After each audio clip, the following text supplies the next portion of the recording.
as a teacher, if you don't think you're teaching the best quality chosen martial art that you're doing, then how can you convince other people that they should join you? Thank you for tuning into the show. Whether you are watching this on martialartsmedia.com or on YouTube, or listening while on the move on iTunes, Spotify, or Stitcher, this is the Martial Arts Media Business Podcast. My name is George Fourie, and on this show we interview top martial arts school owners, share success stories, share martial arts stories from great martial arts experts, and then we talk about lead generation and marketing strategies in between. So a quick heads up before we jump into the show. I just wanted to make sure that you are already part of our Martial Arts Media business community.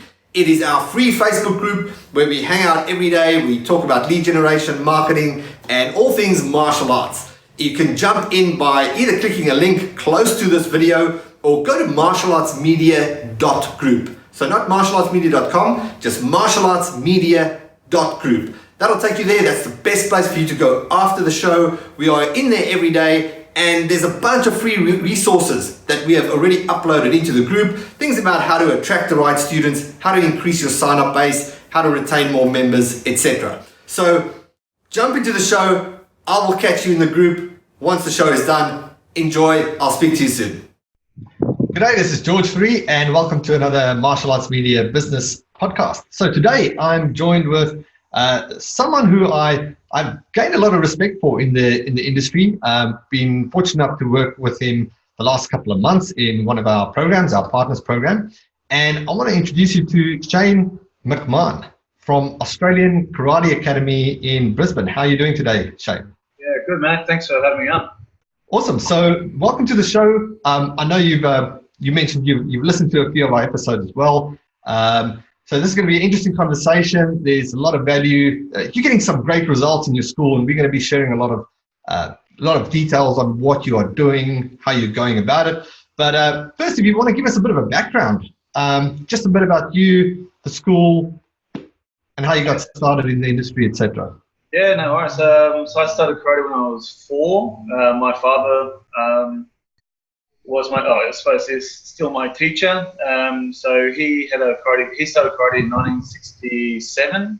So he opened his first club, I think, on the Sunshine Coast in Queensland in 1976. So I followed him around and wanted to do karate. And for the first couple of weeks, apparently he was holding me as I was walking around, and I was crying. But so 33 years later, I'm still in love with karate.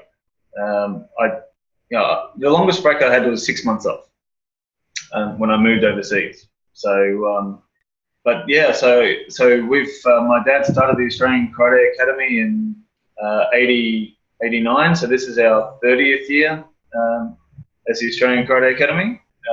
So he and my mum were the main teachers. So he retired a couple of years ago, and I've since taken it over. So we're our 30th year and still going strong. Fantastic. So at what point did you, so you went through school, you've been training all your life. At what point did you gravitate towards the teaching side of things? I started teaching with my mum when I was probably 14 or 15. And actually one of my students now, I was there on his first lesson when I was 14. So he was a 6-year-old, trained with us for 15 years, then went off and had a career and came back a few years ago. So in a couple of weeks, he's about to go for his 3rd dan. But I clearly remember his first lesson when he turned up. So him and his sister. So, I started straight after the school. So in year 12, I was never really an academic. All I really wanted to do was karate. It was just karate. Karate was my life. So in year 12, towards the end of year 12, I went on a 3-month tour of Europe for karate, and no thought about it's going to affect my ability to get into university or TAFE or anything like that. That's not what I wanted. So I went over there and competed for Australia and stuff like that. And then after school, I became I was lucky enough to qualify for a grant from the Queensland government. So I was being paid to teach karate and to train in karate as an 18-year-old, as an elite athlete. And from there, man, just every part-time job I've ever had was all revolving around karate, fitting in karate times, training, teaching, training. So I've loved karate ever since I was 4. All right, awesome. So that's pretty cool to get a grant from the government as a sports person. Yeah, I had to do some TAFE courses to keep it, but everything was revolving around the training, strength and conditioning, first aid, those sorts of things. So I think it went for about 2 years, and I got $250 a week.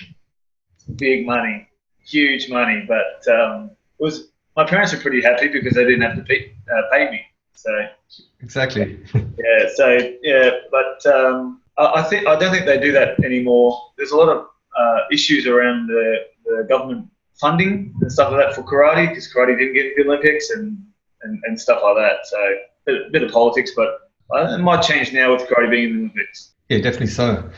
Just let's backtrack, because we met.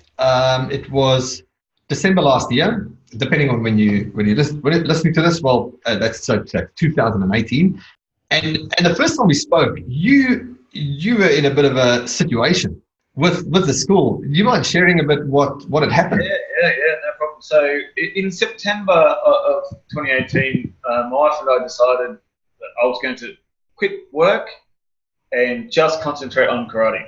So very happy to do that. 4 weeks later, we got flooded. So where we are in this big building, they took the roof off because there was dramas with the roof, and of course we had rain for 2 weeks. So we lost all of our mats.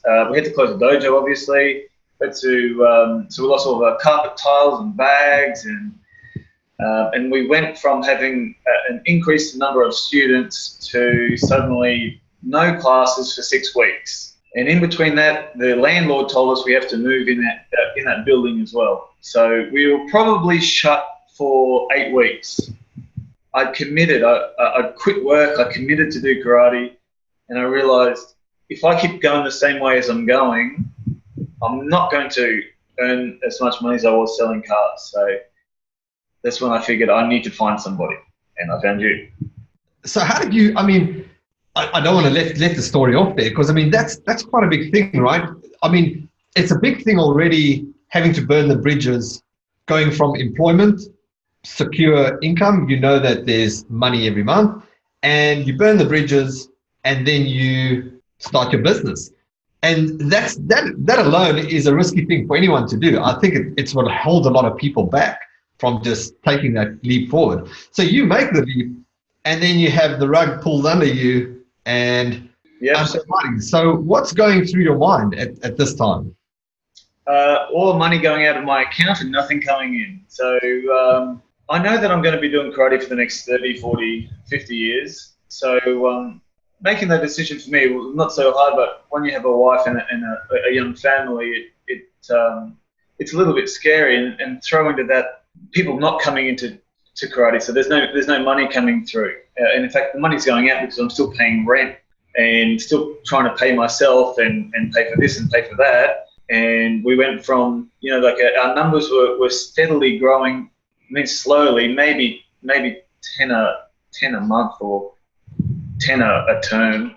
So we're slowly building. It was okay when I was selling cars, which was my job, but because I still had an income, so it wasn't such a huge drama. But when there is no income and there is no students and money is going out, it was a very, very scary time. And I almost called my boss up, my old boss, to say, hey, can I come back to work? But there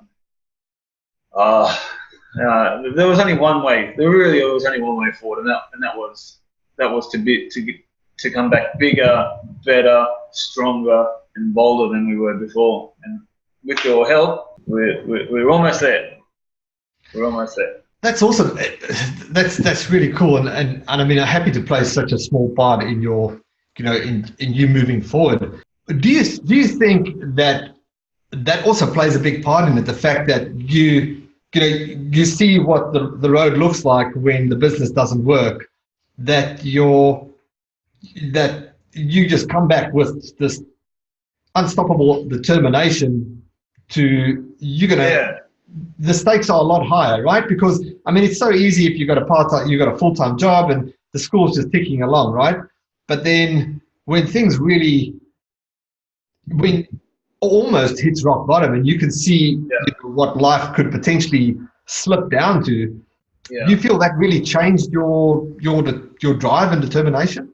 Look, I think as funny as it sounds, I think the flooding, all the water, all the problems that we had with the building. I mean, the car park we couldn't get into the car park, and half the building was knocked down, and I couldn't put my signs out, and that all played a part. And if it wasn't for that, I wouldn't. There's no way that we would be as strong as we are now. That played a massive part. And I got to the point where it's balls to the wall or nothing. And so if it wasn't for the flooding, I don't think I would have had as much drive and determination as I do now to build our numbers back up and bigger and stronger. So one of the funny things is I was talking to you on Messenger about it when I was talking to you was, Shane, let's have a flood sale. Right, let's do a flood campaign, and we did, and it was like Save the Dojo, and all the people got on board, and they brought in their friends and family, and it was great. So I think that sort of galvanized our club, our members. So I think it brought us together a bit more and made us a bit stronger. And moving forward, our dojo was 10 times, 100 times better than it was in November last year. I've got aircon, first time ever. Nice. So in 30 years of full-time karate dojo my parents have had, this is the first time we've ever had aircon. So I haven't got the bill yet. I'm a bit scared. And that's a pleasure to have in Brisbane. So for anyone listening, especially not in Australia, Brisbane is hot, but it's very, very sticky hot, as in you'll have a shower in the morning, you'll dry off, you'll walk outside, and it feels like you just got out the shower, right? Oh, it's 2 or 3 showers a day, for sure. I would like to talk about just that whole turnaround, right? Because you reached out to me on Messenger, and whenever something happens that you feel out of your control, then you got to look at it and say, all right, well, how do I turn this into something good, right? So there's a situation that's bad, so what can we do to turn it into something good? Or then the reverse side of that is, if something bad happens, there's always a lesson in it. You're gonna hit the lesson 2 years from now or a year from now, somewhere along the track. You're gonna look back and say, "Oh, I'm so glad that happened." What's a good way to look at things is, okay, well, and it's a hard thing to do, but if something bad happens, then can you sit back and say, "All right, well, there's a lesson in here. What if I had to learn that lesson now, and what can I sort of do?" And that's sort of the thinking of how we could, how I looked at it. And when you mentioned the flood, I was like, that's perfect. It's not perfect, but it's such a great opportunity for you to say, hey, because people generally care and people generally want to help. And if this is what's happened and you just open about it and say, hey, well, this is what happened. How do we turn this into something good? Yeah, for sure. Like, every day I'm taking photos of the water. It's not just water. It was all the dirt that came with it, and because it's a construction zone outside, it's just so much dirt and muck. And for karate mats or martial art mats, they're pretty easy. They're pretty resilient. You just clean them. But there was just so much dirt that it was sitting there for days that we couldn't get in. They were just irreplaceable. So obviously we had to replace them. But so we lost a lot of money, and we had nowhere to train. You can't train on the concrete. Every problem there's a solution. So we were taking photos and putting them up on Facebook, and friends in other karate clubs were messaging me, asking me, do I want to come and bring my students to their clubs and stuff like that. So it was great. Everybody wants to help, as you said. I really appreciate those who came in and helped. We had a lot of students come down and clean and help and move stuff, and just made us a bit stronger. Definitely. And then what was the result from the sale that you ran? Well, we ran a 2-week sale, just a quick one to bring in friends. I think we got about 15 to 20, and because they are referrals, you know that they're like your members already, so they're friends of your members. So it was very easy to convert them because they already wanted to join. But then we ran the 72-hour sale as well, which we talked about and ran through, and the email follow-up, the 4 days, and I think we sold just over 20 grand, so which paid for a lot of the stuff that we lost. So and during that period, I mean, I had no money coming in because I had no students, and then people are happy to pay for a year of training, so it was great. That's awesome. So let's just touch on a few other things, and then there's so much I can ask you here. You've got a background in sales. How do you think this helps you with interaction and signing up more students at the end of the day? Yeah, look, I sold a lot of things, but probably the one I did the longest was selling cars. I did it for about 7 or 8 years, and I moved into selling cars. I went from having a karate club, full-time karate dojo, to my dad wanting to come back to training and my wife wanting to go to uni. So there was not enough income. It was okay for me, but not for 3 people. So I went the other way. Instead of working 20 hours a week to working 60 hours a week. It's nuts. But so I started selling cars, and straight away I could see the correlation between talking to people, especially on the phone. We used to get a lot of phone calls and people wanting your best price, and it happens now. The first question a lot of people ask is, how much are the fees? Maybe that's not really what they want to ask, but that's just sort of ingrained in people. You learn a lot of strategies on how to get around the price. I'm not saying that that we're lying or hiding the truth, but in a lot of cases, it's not the reason that they want to buy the car, not the reason that they're wanting more information about your karate skills. So, you start talking about the car, or you start talking about the karate school, and you point out all the great things about the car. The car has 5-star ANCAP rating. It's $2,500 off. It comes in 5 different colors. And you start talking about the same skills. You start talking about how many instructors that you have at your karate school. You've got full-time school, or all of these extra things that you've got. Air conditioning, that's my big one. Those sorts of things. Selling a car and selling a membership is very similar, especially over the phone. But in person, selling a car is so much easier, and selling your karate school is so much easier in person, because the person has committed to come in. So they're almost there. They just need a bit of a shove. So when they're selling cars, they usually bring a friend along with them, and they're the uncle that nobody likes. So we call them Eddie the expert. And so you've not only got to overcome that person, you've got to overcome the customer, and always the customer's wife, customer's husband. And the same in karate. You're selling something, and the wife might say, or the mum might say, oh, look, let me have a chat to my husband and I'll get back to you. So in that instance, it's hard to get them back. The same as a car. If they say, oh, let me go talk to my husband, and maybe they don't have a husband, but everybody uses that excuse. I've used it in, buying a fridge or buying a TV, and I know that I'm lying. Because I don't have to talk to my wife, because my wife has already given me approval for this. But, people use that as an excuse. So selling cars, you've got to sort of look through the BS to really see what the reason is, why they don't want to buy the car. But more importantly, why they want to buy the car, why they want to have little Johnny come and do karate.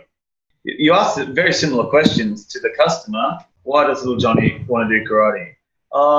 Because of being bullied at school. Oh, okay. So it's about building his confidence and concentration and these sorts of things. So the more questions you ask, it's like an onion. You just start peeling the layers. The same as selling cars, same as selling a membership. Why? And you get to the real answer. So a lot of people struggle with asking for money.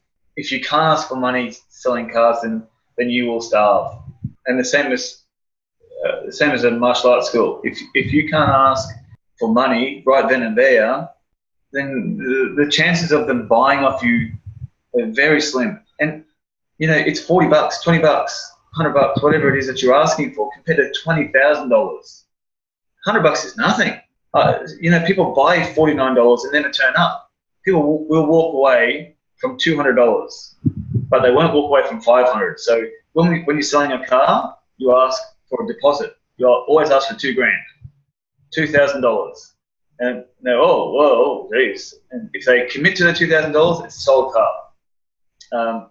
And if people go, oh look, I'll give you $200, no, because you won't come back. $200 people walk away from. They're like, oh well, don't worry about it, $200. So that's why you ask for $2,000. They might come back and say, oh, $1,000, done. So you always ask for double. So that's selling cars. So if you can't ask for $49, the person standing in front of you, then you're gonna struggle to get members. You mentioned some really valuable stuff there, especially with the excuses. Now, we all want to believe that people are 100% honest, which they are. That people are 100% honest, and it's not that people come into your school to intentionally lie, but there's a fight or flight situation that happens. And if a person is in a situation where they don't have the right, they haven't been sold on the value, right? They're not convinced yet, but they also don't know what to ask you. They're in this situation that they don't want to feel perhaps stupid, and they've got these unanswered questions, and they don't know exactly what's missing, but something's missing. So fight or flight kicks in, and now I say something, I just need to think about it, or I've got to speak to my wife, or got to go walk the dog, or I don't make on-the-spot decisions, or there's a million of these things that are it's just knee-jerk type responses. And they're not trying to offend you, and they know that they're lying, but it's not a lie that they're uncomfortable doing. But in your karate school or your martial arts school, if they don't buy right then and there a trial, 2-week trial, 4-week trial, even a term or monthly, whatever it is, then you haven't asked the right questions, or you haven't given them enough information. And if they go, oh look, let me go and have a chat to my husband, that might 100% be the reason. I don't know how many marriages or partnerships where the partner doesn't know what the other person is doing. So we used to say, oh, well, that's fine. Give your husband a call. I'll sit here and wait, and just sort of sit back and maybe have a coffee. And the person's like, oh, well, they're at work at the moment, so they can't talk to you. Those sorts of things. So you give them, oh, well, why don't we just do a 2-week for $29 now, just to secure Johnny into one of our programs? And then you can have a chat to your husband. And if I'm still happy to offer you the 4 weeks, $49 once you've spoken to your husband. But the most important thing is securing a place right now for your little Johnny. So that, you've got to give them urgency. If I could do that right now for $9, would you be happy if I could offer you that 2 weeks for $9, for $7, $5? What if I give you 12 months at half price? Would you be happy to buy the car now? Or sorry, that was just coming out. Sorry. Would you be happy to sign up now for 12 months if I give you 50% off? Surely, customer, at 50% off, you'd buy that membership, wouldn't you? 50% off. So you just got to keep asking. And if they go, look, at $9, happy to pay for 2 weeks. At least you've got something. At least you've got. It's not $9, but you've got a commitment. They've committed. There we go. So and I guess you've got to also be. I could see your passion in. Yeah, sorry, I'm a rambler. In the sales, but that's awesome. I've got to ask the question, right? It's the elephant in the room. So everybody, how many times have you been labeled the term used car salesman? And what do you think about that?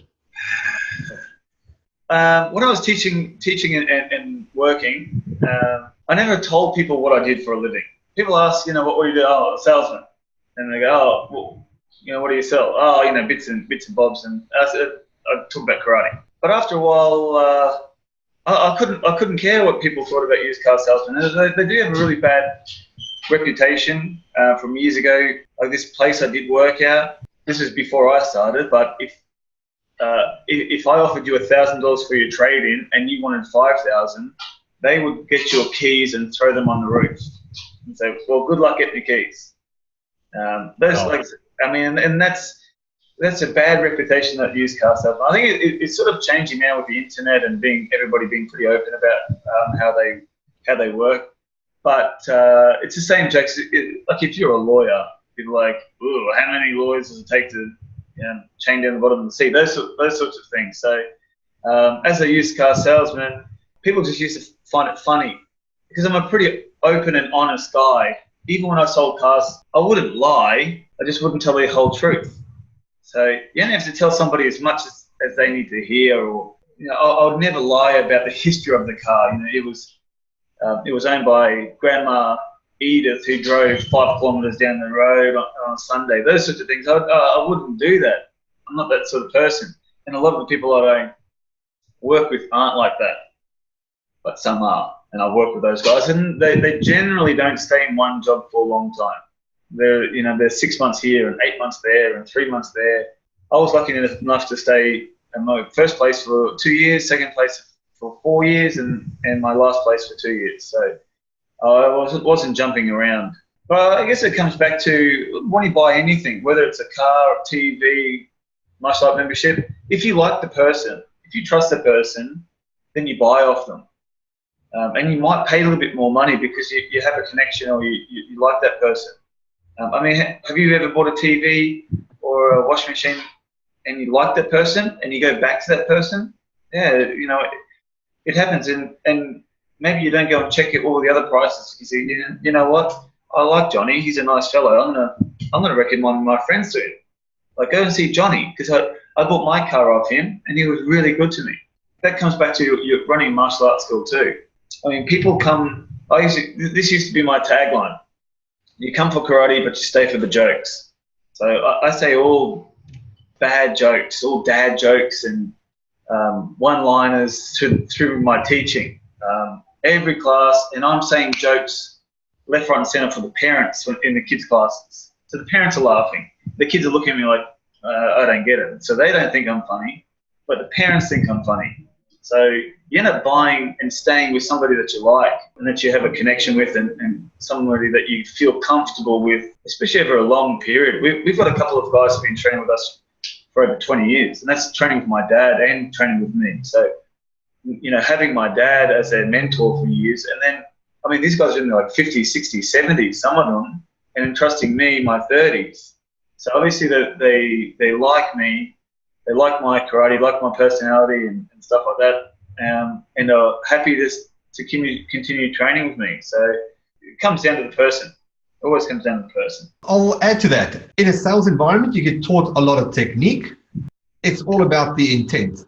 So there's no, I don't think there's any negativity around a technique. I think the negativity is around the intent using the technique. So that's kind of what you're saying there, right? Is people. The old saying of connect with people they know, like, and trust. So that's the connection. And if you're using the technique in a positive way, in respectful of boundaries, then there's no negativity in that. And a mentor of mine, James Shonka, always says sales is the situation of taking someone from one situation to a better alternative. And sometimes people need a bit of help, right? Because I tell you what, I wish that somebody sold my parents on me doing karate when I was a kid. And I only started when martial arts when I was 35. But I would have loved somebody really knowing how to uncover my needs and how martial arts would be a good fit for me, and gently being able to, with good intent, pushing them into the right, I wouldn't say pushing, but guiding them into the right way of saying, yeah, he should be doing karate. Because it's a life-changing thing, right? And I think as a martial arts school owner and an instructor, you got to believe that. You got to really believe down to your gut that you are changing lives. And if that's what you're doing and you are using a bit of technique to help the right person make the decision to join, then you got to do it. Well, as a teacher, if you don't think you're teaching the best quality chosen martial art that you're doing, then how can you convince other people that they should join you? And I think that comes down to loving what you do. And I've sold cars to people who came in looking for one car, and I've sold them a totally different because it doesn't suit their need. They're looking for a small car, and they've got 4 people in their family, for example, and those sorts of things. And I would steer people away from certain cars, especially if there's somebody that I have a really good connection with. I mean, you can't be friends with everybody, and it's really naive to think that you can sell a car to everybody or sell a membership to everybody. You can't be friends with everybody. Everybody has a different personality. A friend of mine I helped a couple of weeks ago, he's a karate friend of mine, and he and his wife are having a baby, and they're looking at a certain car. And I tried to steer, because he was set on that car, and I was helping him have a look around for that car, but I slowly steered him into a better car.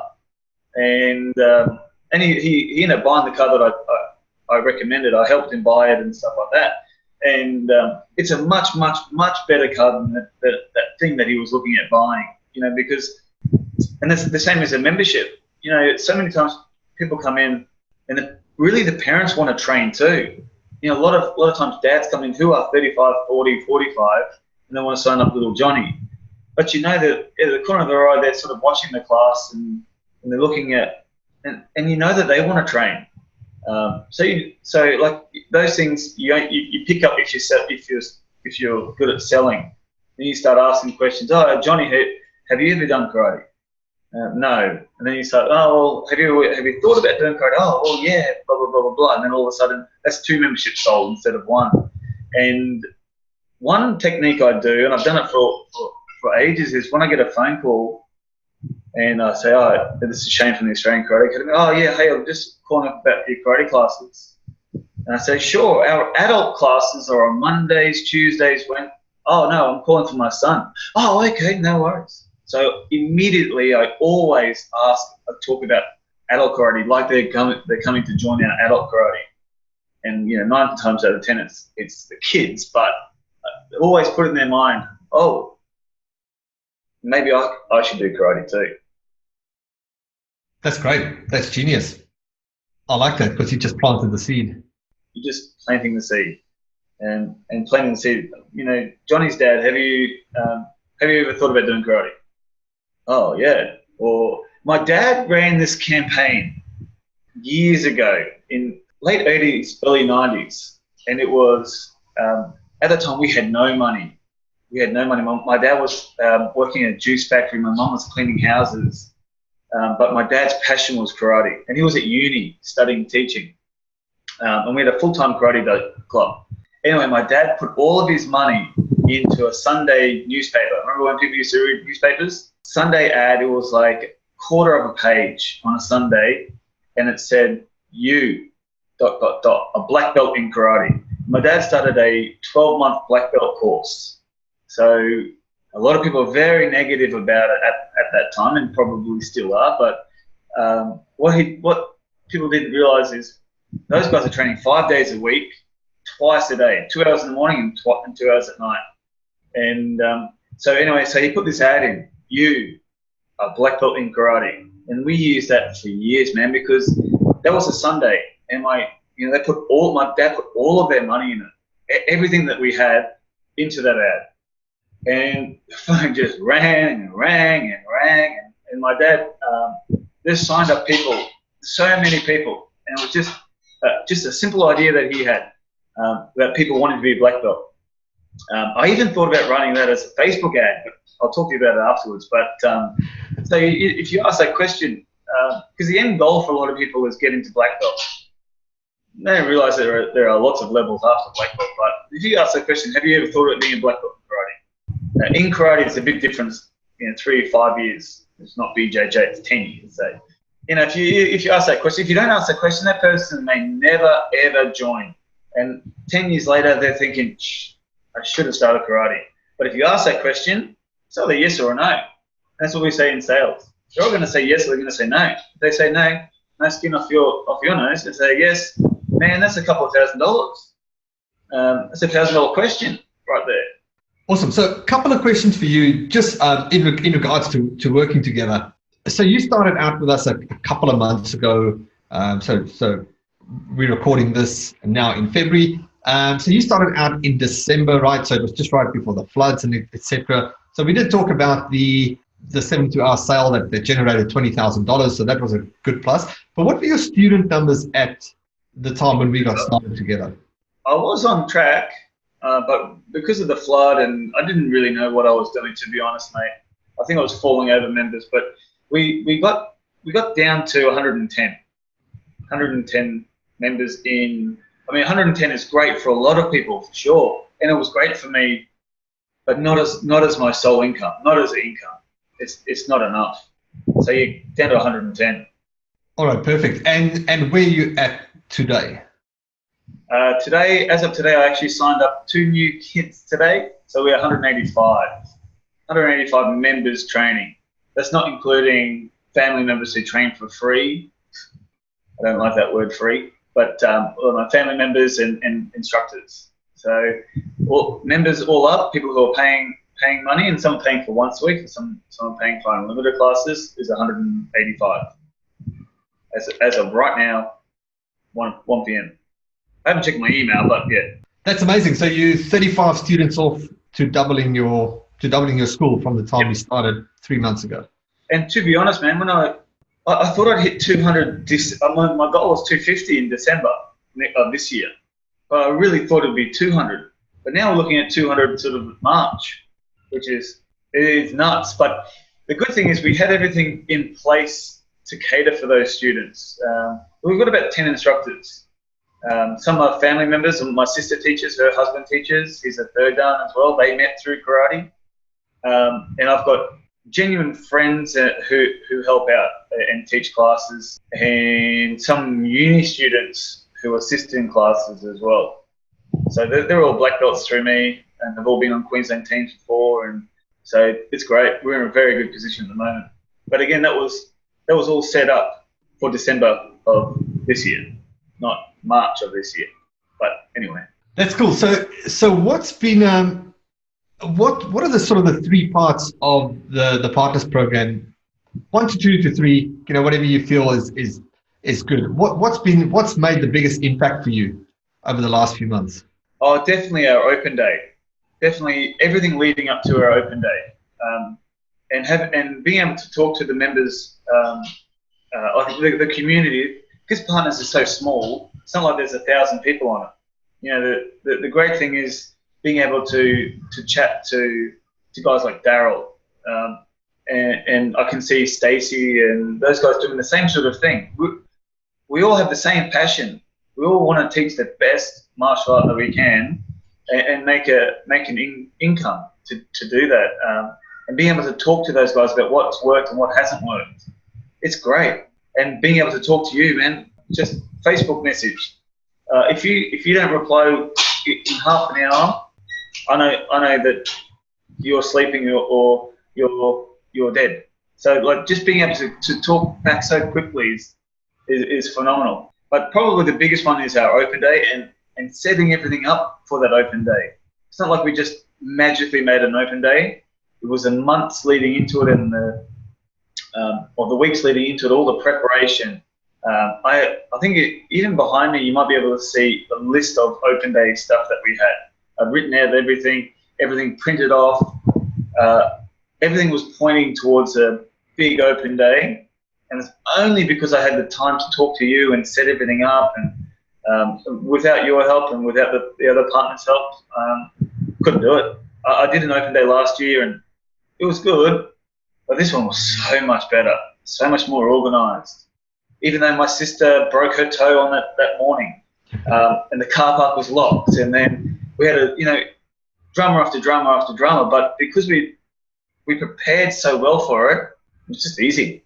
And then the flow-on effect after the open day, having a chat to you about organising the campaign, the Facebook ad campaign afterwards, and the follow-up, and all that sort of stuff. We signed up 34 people on the day. Just on the day, they gave me their money. They gave me trust for that. So, but after that, the 2 kids I signed up today was from the Open Day campaign. I just let it keep running and kept following up and following that your suggested email trail. Man, it's great. That's awesome. That's so good to hear. Who would you recommend the Partners program to, and why? I would recommend it to people who are just in the sort of treading water, doing the same thing and expecting different result. And that was me. That was me. I thought I knew the answers, but I mean, I ran my karate club previously full time, and I think we got to about 220 members in one location. But man, it was a lot of work, and I was doing all of the classes and all of the marketing and all of the cleaning, and I ended up burning myself out and very close to quitting karate. But I would recommend it, to those who are floundering, just wondering, but they get to a point where are the next students coming from, or how do I market the customers better? How do I make my systems easier, and who do I talk to, and those sorts of things. For those who love their chosen martial art and they're ready to go full time, I'd say just wait a little bit and have a chat to you. Even guys who've been doing it for 10, 15, 20 years, we all get stale, and we may have exhausted our current market. For those who have been doing in the same club for 20 years, maybe they need a refresher. They need a different angle, a new angle, and the video stuff that we do is phenomenal. So I think those sorts of people, and I've recommended a couple of my friends who just need a little bit of an arm twist, and I think it'll be beneficial for them. Awesome. And so when I remember just before you did the 72-hour sale, you said to me that you almost didn't join, and you thought that you just wasted a bunch of money, right? Yeah. It's the fear. It's the same as buying a car. That's why people get cold feet. It was a big commitment, but it's funny because I knew at that time I had to do it. I had to do it. I got to do something different. Like I just can't keep doing the same thing, thinking I knew it all. Like it's ridiculous. But it's that ego, man. Like the ego inside you. Whether you do karate or Brazilian jiu-jitsu or kung fu or hufang dang, it's that ego inside you to go, you know what? I'm a man. I can do it all myself. I'm a black belt. I'm a 5th dan. I don't need anybody else's ideas or opinions. And once you sort of step back from yourself and really have a good look at yourself, you realize you can't. And after I committed to you over the phone, I had a bit of a think, and I was like, oh, what have I done? Oh my God, it's a lot of money. And I thought, it's just total waste of money now. I'm just going to have to do something different. And then I cooled down, I had a think, and I had another chat to you, and I realized, this is definitely the way forward. Like, you're an idiot, Cheyne. I'm so happy that I found you, and I committed, and I moved my ego to the side, and obviously we've made some money, man. So it's been great. That's awesome. So for anyone listening that would like to know more about it, just go to martialartsmedia.com. Just hit up, send us a message, and we can see if it's if we can potentially help you, and if our program's a good fit. Cheyne, it's been great speaking to you. Can I just say one thing? George, you asked me a lot of questions as well about whether I would be a good fit for you, and that really it made me feel really comfortable. Instead of you not knowing anything about me, about my karate club, you asked me a lot of questions, maybe 20 to 30 questions, just to make sure that you could help me. And I really appreciate it. Instead of just taking my money, you qualified me, and that's what we do. Another thing that we do in sales, you got to qualify. Otherwise, I'm just giving you money, you're just taking money. I really appreciate it, and I could see that you were. I could see that we were a good fit. Good personality, very similar to mine, very relaxed but driven. So sorry to hijack, but I really appreciate it. No, thank you, and thank you for acknowledging that. Because that's it takes a while in business to realize that. I guess you start putting your filters up, right? You realize that nobody just wants to make money, right? I mean, especially in the martial arts industry, it's about passion. I mean, I'm not in the teaching side. I'm on the service side of helping martial arts school. But I'm in this industry because I've got a passion for martial arts. And I didn't, I had many other opportunities where, believe me, I could make a lot of more money if I ventured into that. But as in life fulfillment, as you sit there and you know that this is what drives you, this is what you want to do for your life, I sit in that same boat. That martial arts drives me. If there's one thing that I want to propel forward and help and be a part of, it's martial arts. It's martial arts and martial arts school owners. But within that, there's also some reasoning that, and you mentioned this earlier, that everybody is not a good fit for everybody. And I'd rather take the time discovering that and making sure that if you are going to be a client and we are going to work together, there's going to be a lot of energy from our part and there's going to be a lot of energy from your part. And we've got to make sure that we can sort of match those goals and say, all right, well, hey, if you're going to come on board, we're going to be able to help you. Because if we can't, you're going to walk away unhappy. We're not going to feel good. They'll be fulfilled. So it's never really about, of course, there's money on the back end, but there's so much that has to happen before that, before you can say, right, this is a school owner I can really work with. I can help them move forward. Let's explore them taking that step. Yeah, it's definitely got to be a two-way street. Definitely got to be a two-way street. So, that's been great, man. And being able to talk to you all the time is just fantastic. Yeah, if anybody's out there thinking about it, just send them a message. Just pick up the phone, give them a call. Very easy. Much appreciate that, Cheyne. So thank you for jumping on the call. So if people want to know more about you, you've also, something that we didn't explore is you have a program called Dirty Karate. Take 2-3 minutes, just tell us where can people find out more about you and what you got going on. Yeah, look, Facebook is a big one, I suppose. So we have a Australian Karate Academy Facebook page, or just friend me on Facebook. Our karate website is AKA. It's very easy, aka.com.au. Australian Karate Academy is a club. It's a great name, really, really good name to have as a business because it's pretty easy to remember. But Dirty Karate is on our Facebook page. That's been put to the side for a little bit until I can secure an income teaching karate properly. But that is passion project of mine. So we hardly spoke about karate, and I could talk about karate all day. Perfect, and we can do that for round 2. Sounds good. Awesome, Shane. Thanks for being on the show. I'll speak to you soon. Thanks, mate. Cheers. Thanks again for tuning in. Was it helpful? Did you get something of good value for your martial arts business? Then please do me a favor and let us know. Leave us a comment wherever you watched or listened to this, or just head over to iTunes and just leave us an awesome review. That way we'll know that we are on the right track, and we'll keep bringing you great shows with great interviews, sharing great strategies and tips. So if you haven't yet, now's a good time to head over to our group, martialartsmedia.group. That's the Martial Arts Media business community. I'll see you in the group, and I will see you on the next show.